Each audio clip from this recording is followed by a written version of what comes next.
Shalom. Ya, masih ada sukacita ya. Amin.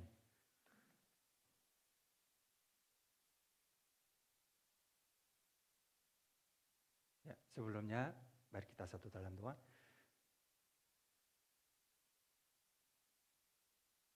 Bapa di surga, kami bersyukur karena kami boleh diberi kesempatan untuk berkumpul dan beribadah dan memuji Tuhan. Tuhan, melalui kebaktian ini kami hanya mengandalkan Tuhan dan bersandar pada tangan Tuhan supaya kami bisa hidup sesuai dengan kehendak Tuhan. Dalam nama Yesus kami berdoa. Amin.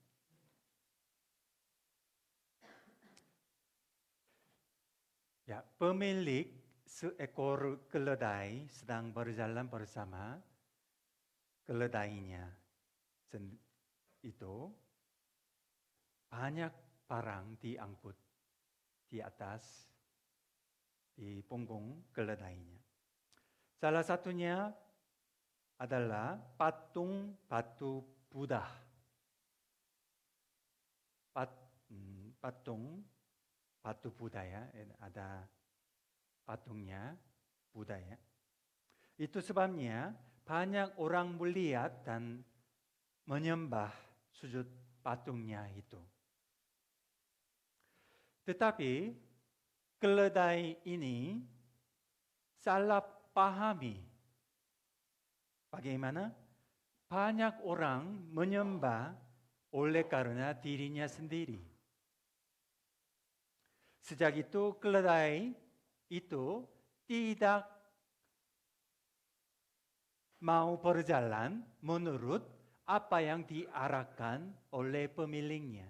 Jadi semau-maunya berjalan walaupun ada pengarahan dari pemiliknya. Jadi pemilik marah sekali.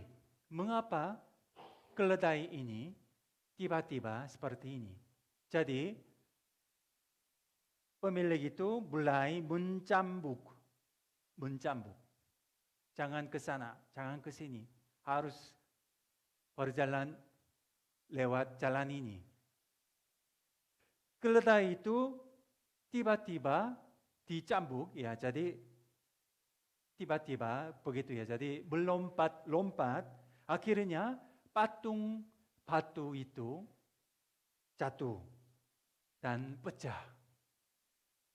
Oleh karena itu keledai itu tidak berguna lagi karena sudah barang-barangnya pecah dan jatuh. Jadi tidak berguna lagi dan dibuang. Keledai ini semakin sombong dan angkuh. Akhirnya tidak berguna lagi dan dibuang.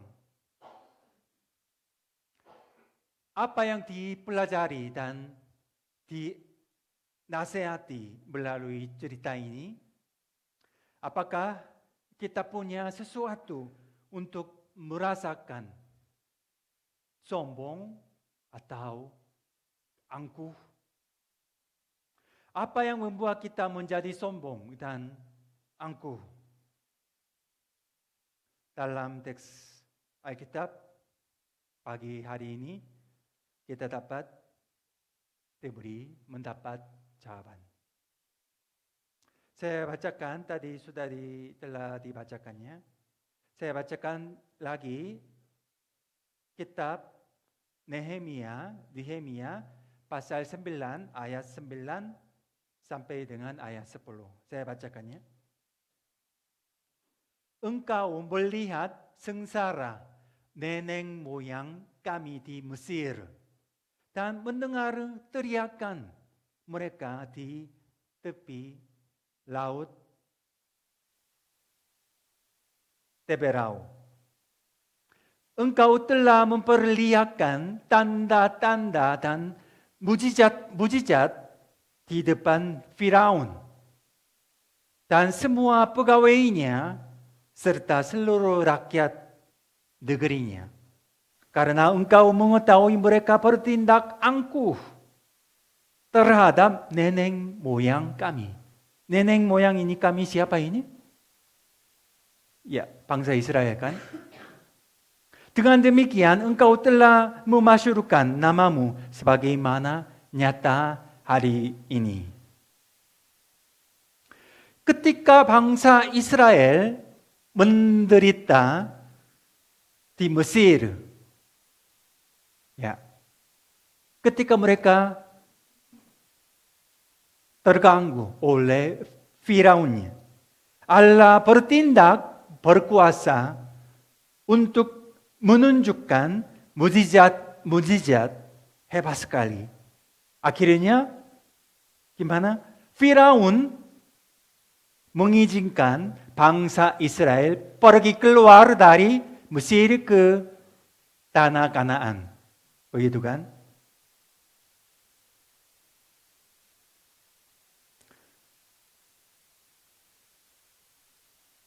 Tanda-tanda mujizat itu sangat hebat dan besar sekali. Maka Firaun tidak dapat bertahan lagi. Apa itu? Tanda-tanda atau mujizat-mujizat itu 10 tulah Mesir ya, 10 tulah ya. Ini kalau di STT UTS kuis ya itu. 10 tulah itu apa? Yang pertama,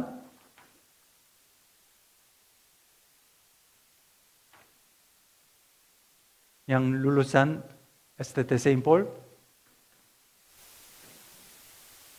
Yang pertama, ya, sungai dan semua sumber air berubah menjadi darah.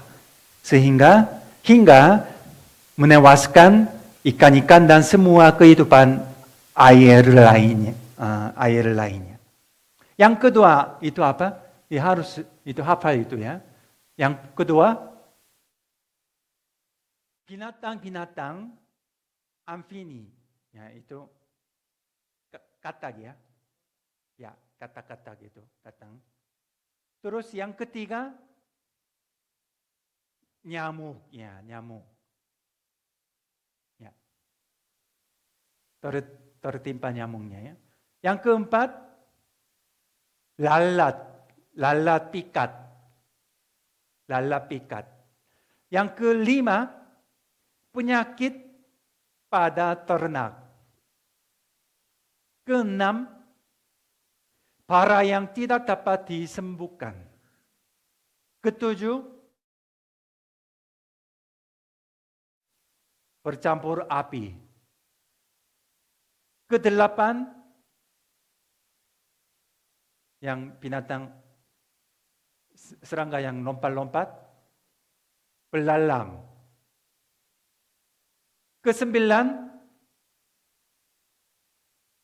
kegelapan. Mungkin ke-10 udah tahu ya. Kematian anak-anak sulung dari semua keluarga Mesir.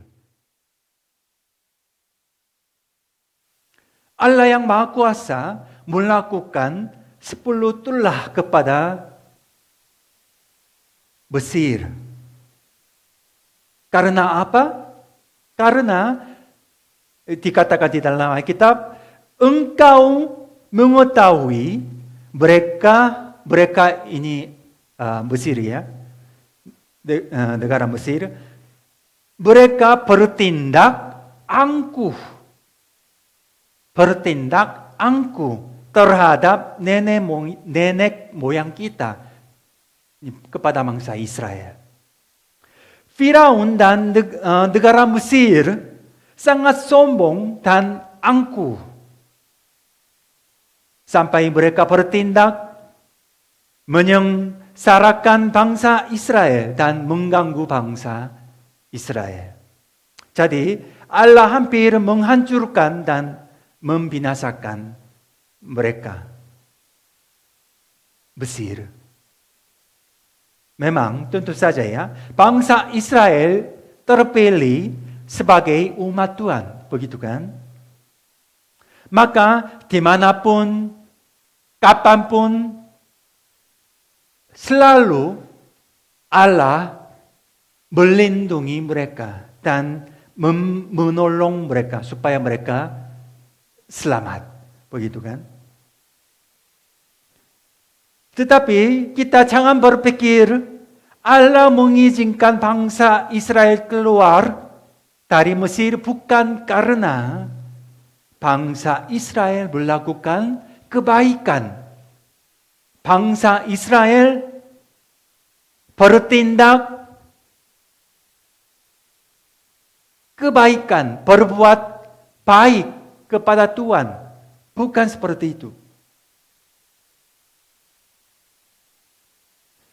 Dan juga mereka terus memuliakan nama Allah secara luar biasa. Bukan seperti itu. Melainkan karena Firaun dan negara Mesir bertindak angkuh dan sombong di hadapan Tuhan. Mereka tidak menyembah Allah. Tetapi justru mereka mengandalkan kekuatan alam dan meyakini dewa-dewi.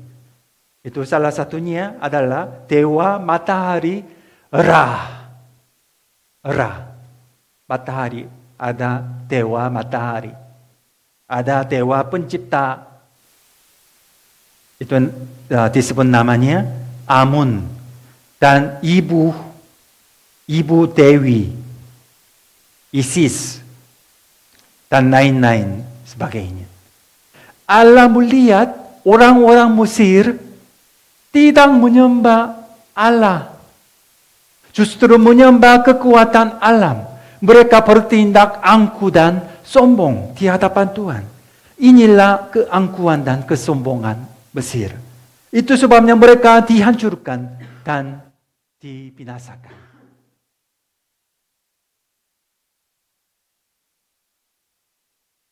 Bangsa Israel, kalau bangsa Israel, bagaimana mereka melakukannya?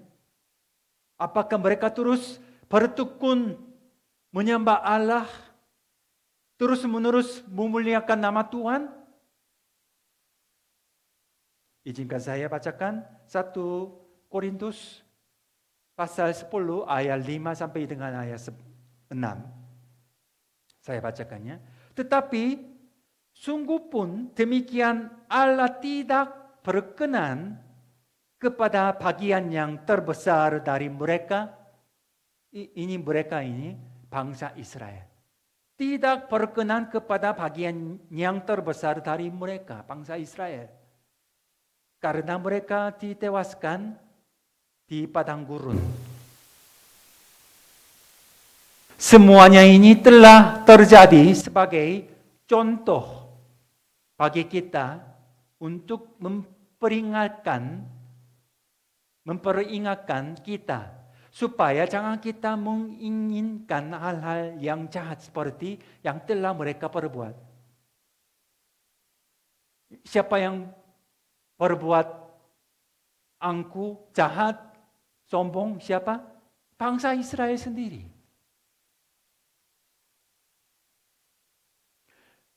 Sebenarnya bangsa Israel mengalami banyak mukjizat dan kehebatan Allah di padang gurun. Mereka berada di bawah perlindungan awan, melintasi laut, dibaptis, dikatakan di dalam Alkitab, dibaptis dalam awan dan dalam laut. Makan makanan rohani dan minum minuman rohani.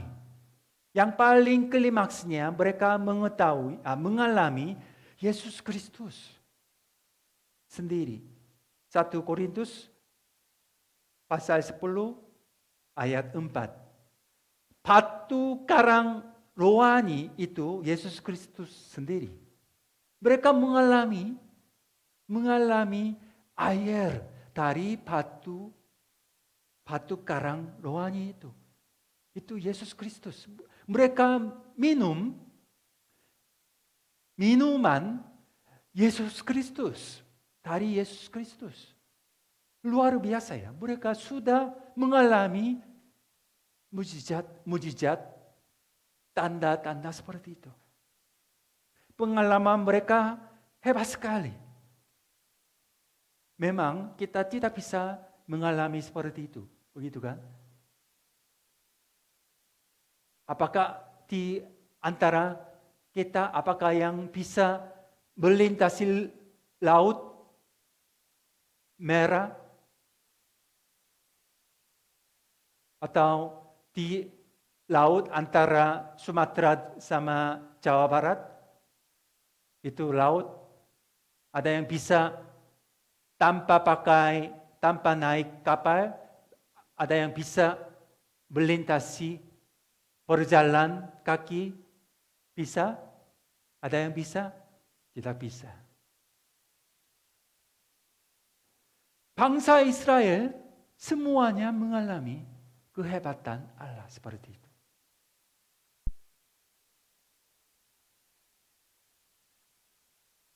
Namun, Allah tidak berkenan kepada apa yang bangsa Israel lakukan. Penyembahan berhala, percabulan, mencobai Tuhan, semuanya ini keangkuhan dan kesombongan bangsa Israel. Tidak dapat lagi diampuni Tuhan. Akhirnya mereka dibinasakan dan dihancurkan di padang gurun. Ketika bangsa Israel tidak menaati perintah dan hukum Allah dan semakin berubah, bertindak angkuh dan sombong, Allah menghancurkan bangsa Israel sendiri, walaupun mereka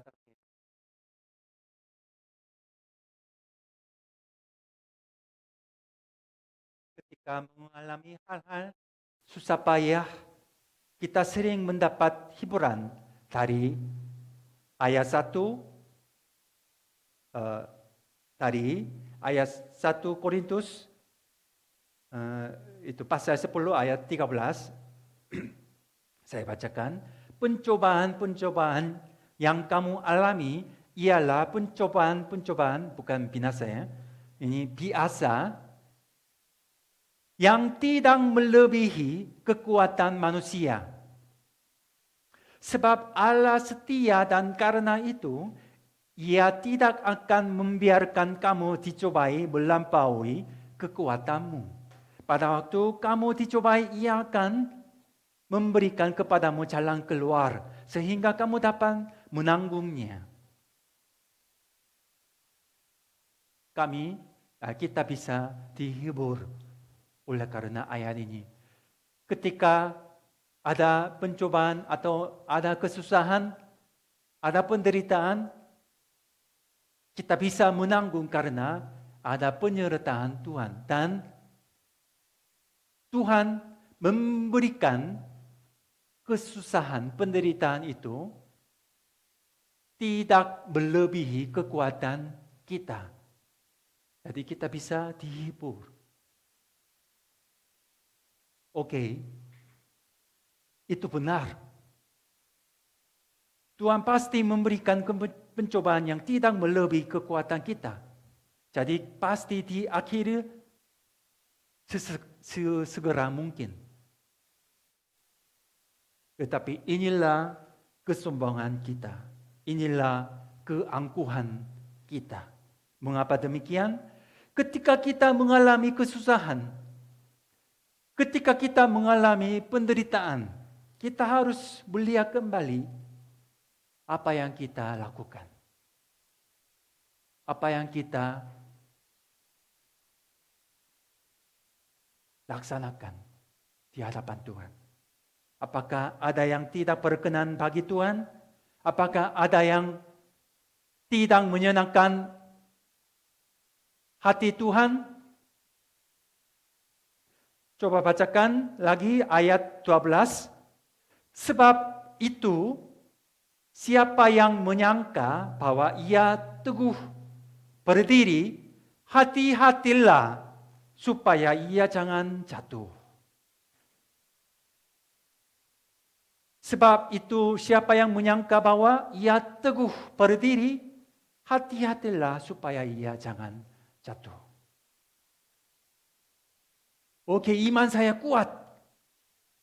Iman saya teguh berdiri. Tidak apa-apa. Walaupun tertimpa badai badai rohani kepada iman, tetapi saya dapat bertahan. Inilah keangkuhan dan kesombongan kita. Oleh karena itu Rasul Paulus sedang berkata, jangan menyangka bahwa saya sedang teguh berdiri dalam iman. Hati-hatilah, jangan jatuh. Jonathan Edwards, teolog ahli Puritan, menyatakan beberapa hal. Jika kita berkondisi dalam keangkuhan rohani, jika kita bertindak angkuh dan sombong, maka pertama kita tidak dapat menilai diri kita secara objektif. Kalau sudah menjadi sombong, kalau sudah menjadi angkuh, kita tidak bisa menilai diri kita sendiri secara objektif. Dengan benar, dengan tepat. Tidak bisa seperti itu.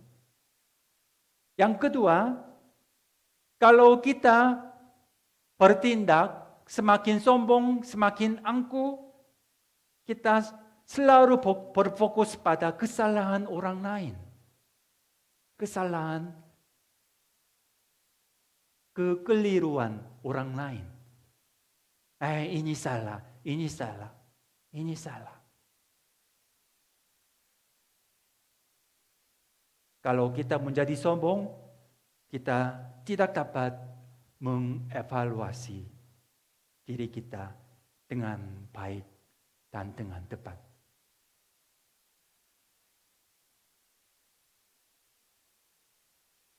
Pencobaan-pencobaan yang kita alami sekarang itu terjadi bukan karena Allah mengganggu, bukan karena Allah menghancurkan total umat Allah, tetapi karena kita masih mencari kesombongan untuk diri kita sendiri, masih ingin meninggikan diri kita sendiri, masih belum menjadi rendah hati, dan masih belum sesuai dengan apa yang Tuhan ingini untuk kita semua.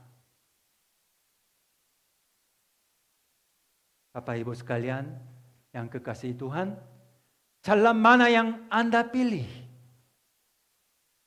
Jangan jalan keangkuhan akhirnya dibinasakan, atau jalan rendah diri akhirnya diselamatkan penuh kasih karunia. Mari kita berdoa.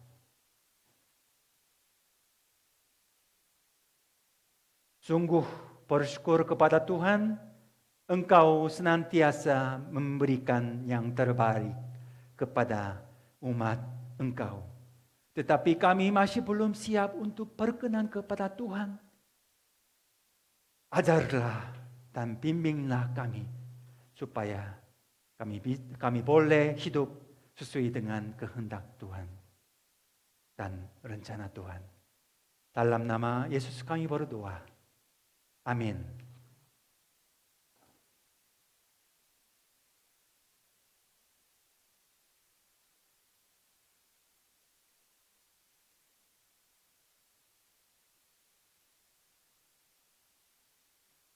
Jemaat diundang untuk bangkit berdiri. Kita akan mengikrarkan pengakuan iman rasuli yang ada di buku Ibadah Sabda halaman 12.13. Marilah kita mengikrarkan pengakuan iman rasuli kita bersama-sama gereja di seluruh dunia. Bersama. Aku percaya kepada Allah, Bapa yang Maha Kuasa, Khalik langit dan bumi, dan kepada Yesus Kristus, Putranya yang tunggal Tuhan kita, yang dikandung dari Roh Kudus, lahir dari anak darah Maria, yang menderita sengsara di bawah pemerintahan Pontius Pilatus, disalibkan, mati dan dikuburkan. Ia turun ke dalam dunia orang mati. Pada hari ketiga dia bangkit kembali. Ia naik ke surga dan duduk di sebelah kanan Sang Bapa. Ia akan datang kembali untuk menghakimi orang yang hidup dan yang mati. Aku percaya kepada Roh Kudus, gereja yang kudus dan katolik, persekutuan orang kudus, pengampunan dosa, kebangkitan orang mati, dan hidup yang kekal. Amin. Silakan duduk. Kita akan menaikkan doa syafaat kita. Ada di buku ibadah Sabda, halaman 16.19. Dan yang berdoa untuk kita, Refren Yopi Buyung.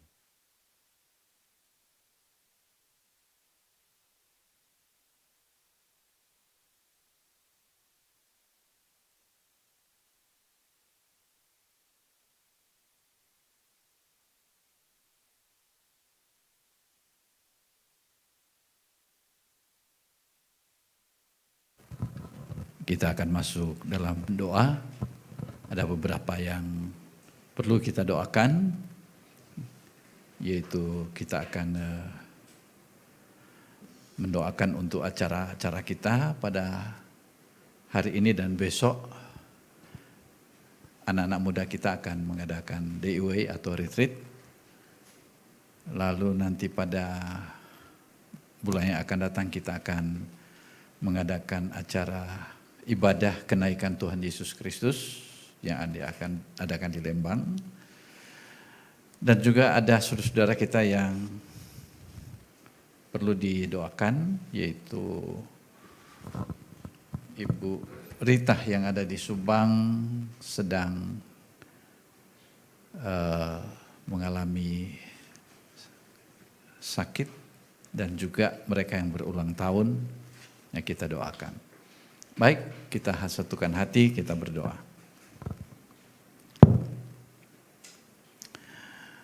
Ya Allah pencipta dan pemelihara kehidupan manusia, kami berdoa untuk setiap orang dari setiap ras dan dalam setiap keperluan. Biarlah jalan-jalan-Mu dikenal di bumi dan kuasa penyelamatan-Mu kepada semua bangsa. Khususnya ya Tuhan, kami berdoa untuk bangsa dan negara kami yang saat ini sedang menghadapi persiapan untuk pemilihan umum pada bulan Februari 2024. Kami yakin dan percaya ya Tuhan bahwa Engkau telah menyiapkan pemimpin bagi bangsa dan negara kami. Biarlah ya Tuhan Engkau berbicara lewat pribadi-pribadi yang akan memilihnya, dan siapapun yang terpilih sebagai presiden kami dan wakil presiden. Yakinkanlah kepada kami bahwa Engkau berkuasa berdaulat dalam menentukan dan menjaga memelihara suatu bangsa melalui seorang pemimpin yang Tuhan tetapkan. Kami menyerahkan Tuhan kestabilan baik sosial, ekonomi, politik bagi bangsa kami. Biarlah tangan Tuhan senantiasa menolong kami, agar supaya kami boleh hidup menjadi lebih kuat dalam menghadapi tantangan apapun, dan kami mensyukuri atas berkat apapun yang Tuhan berikan kepada kami melalui negara kami. Tuhan dalam kemurahan-Mu, dengarkanlah doa kami. Kami berdoa untuk gereja di seluruh dunia, tuntun dan pimpinlah kami dengan Roh Kudus-Mu sehingga semua yang mengaku dan menyebut dirinya orang Kristen dapat dituntun kepada jalan kebenaran dan memegang teguh iman dan kesatuan roh dalam ikatan, damai sejahtera dan dalam kebenaran hidup. Khususnya ya Tuhan, kami berdoa untuk gereja Tuhan yang ada di Indonesia. Biarlah Tuhan Engkau satukan kami di dalam satu iman bahwa kami hanya percaya kepada Tuhan Yesus, satu-satunya juru selamat dan Tuhan kami. Biarlah kami diberikan roh dan semangat untuk menjalankan amanat agung Tuhan Yesus, yaitu menjadikan murid. Dan kami berdoa ya Tuhan, agar supaya gereja Anglikan, khususnya Gereja Anglikan Saint Paul Bandung, Engkau tolong kami ya Tuhan, agar kami dapat menangkap isi hati Tuhan, yaitu kami dipanggil untuk memberitakan Injil dan memuridkan orang lain. Secara khusus juga ya Tuhan, kami berdoa untuk para pemimpin, para pengurus di gereja kami yang Tuhan sudah berikan kepercayaan untuk melayani Tuhan. Beri kekuatan iman kepada mereka. Kami menyerahkan dan berdoa secara khusus untuk hamba-Mu Bapak Paulus Jinu bersama dengan keluarga, istri dan anak-anak yang sudah melayani kami, menyampaikan berkat Tuhan. Biarlah Tuhan menjaga, memelihara mereka selama mereka dipakai oleh Tuhan di Indonesia ini, dan juga anak-anak mereka yang berada di Korea Selatan. Lindungi mereka ya Tuhan, dan pakai mereka untuk menjadi alat-Mu di mana saja mereka berada. Tuhan, dalam kemurahan-Mu, dengarkanlah doa kami. Kami menyerahkan kepada kebaikan-Mu sebagai Bapa, mereka yang cemas, tertekan dan dalam pikiran maupun secara jasmani. Hiburkanlah dan lepaskanlah mereka dalam keperluan mereka. Berikanlah kesabaran kepada mereka dalam penderitaan mereka. Dan munculkanlah kebaikan dari kesulitan mereka. Khususnya kami berdoa untuk Ibu Rita Teuf yang berada di Subang yang saat ini mengalami kelemahan tubuh. Tuhan pulihkan. Dan biarlah Tuhan semangat untuk melayani orang lain tetap bergelora di dalam hatinya dan keluarganya. Kami bersukacita ya Tuhan untuk mereka yang berulang tahun, Ibu Luciana dan juga Yemima Teuf. Tuhan, biarlah sukacita mereka menjadi sukacita juga bagi kami. Dan kiranya Tuhan sendiri yang memberi berkat kepada orang berlimpah-limpah. Kami menyerahkan juga ya Tuhan, saudara-saudara kami yang tidak sempat bersama kami saat ini. Biarlah Tuhan sendiri yang memberi kekuatan kepada mereka, menolong mereka. Kami juga menyerahkan ke dalam tangan Tuhan keluarga dari Pak Gottlieb yang akan mengadakan perjalanan kembali ke Manado pada besok hari. Tuhan kiranya siapkan kendaraan yang terbaik dari sini ke Jakarta dan juga pesawat terbang menuju Manado. Lindungi mereka Tuhan, jaga mereka. Demikian juga Raisa yang akan mengadakan perjalanan untuk keperluannya, biarlah Tuhan tolong selama dalam perjalanan dan biarlah boleh kembali dengan selamat oleh karena pertolongan Tuhan.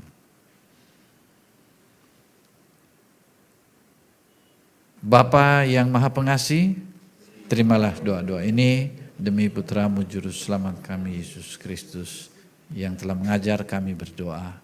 Bapa kami yang di surga, dikuduskanlah nama-Mu, datanglah kerajaan-Mu, jadilah kehendak-Mu di bumi seperti di surga. Berikanlah kepada kami pada hari ini makanan kami yang secukupnya, dan ampunilah kami akan kesalahan kami, seperti kami juga mengampuni orang yang bersalah kepada kami. Dan janganlah membawa kami ke dalam pencobaan, tetapi lepaskanlah kami daripada yang jahat. Karena Engkau-lah yang punya kerajaan dan kuasa dan kemuliaan sampai selama-lamanya. Amin.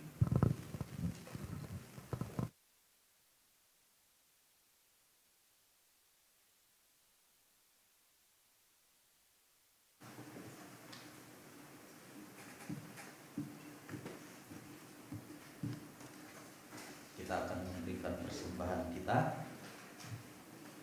Yang di rumah yang ikut Zoom dapat memberikannya melalui rekening gereja, dan juga yang di sini dapat memberikan langsung. Marilah kita memberikan persembahan kita dengan sukacita. Selamat memberi.